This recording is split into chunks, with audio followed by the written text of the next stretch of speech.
Long-term care homes in Ontario are reporting the highest amount of COVID-19 outbreaks throughout the entire pandemic so far, with 60% in outbreak. Doctors and advocates say staffing shortages are proving to be a problem for the residents. Eric Viano has more.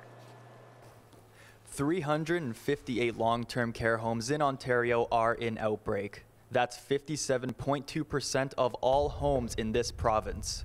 A number that's not surprising for one long-term care advocate. I think we saw this coming, which is probably the most upsetting part. We knew Omicron was a game changer in terms of the transmissibility. Here in Hamilton, 24 homes are in outbreak, including the Wellington nursing home behind me. Unions representing long-term care home workers say this month, 20 to 30% of staff are sick or isolating due to Omicron. Right now in Ontario, more than 4,000 staff currently have COVID-19.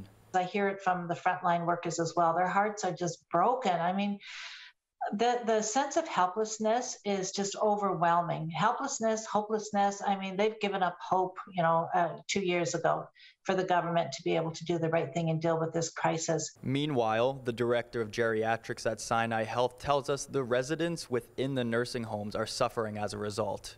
It means that people are not being bathed in a timely way. The extra time they often need to be fed, for example, or supported during meal times just isn't there. So we get concerned about issues of malnutrition, dehydration. Vivian Stamatopoulos sharing this photo on Twitter, reportedly capturing an ice-cold meal being served to a senior within a long-term care home.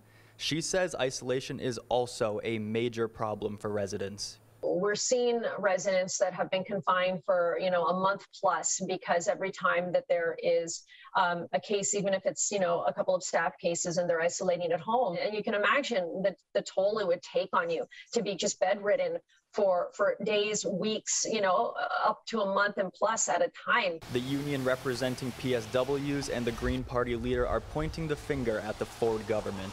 We've been saying, hey, PSW should have pandemic pay and it should be made permanent. They should be guaranteed wages with benefits. We need to take actions to address the staffing shortage so our elders receive the care they deserve, and the people who care for our loved ones are to let them know we have their back as well. We held a press conference with the opposition party leaders asking Premier Ford to bring together people to start to develop a health human resources crisis. And it is every sector, long-term care, home care, hospitals. We have a crisis in health human resources, and he's just not willing to do anything about it right now. Dr. Sinha says vaccines are one way long-term care homes can prevent outbreaks and shortages. That third dose can reduce the risk of contracting COVID-19 in the first place, and then for a staff member ending up having to go off sick and isolate, for example, or for residents potentially ending up having to isolate in their own rooms. Earlier this month, Ontario's Health Minister Christine Elliott announced that the province will deploy internationally educated nurses to hospitals and long-term care homes who are in need of support. She says more than 1,200 people have already applied. Here in Stony Creek, the Heritage Green Nursing Home is the hardest hit in the city, with 39 cases in staff and 55 cases in residents and 1 visitor, totaling 95 cases.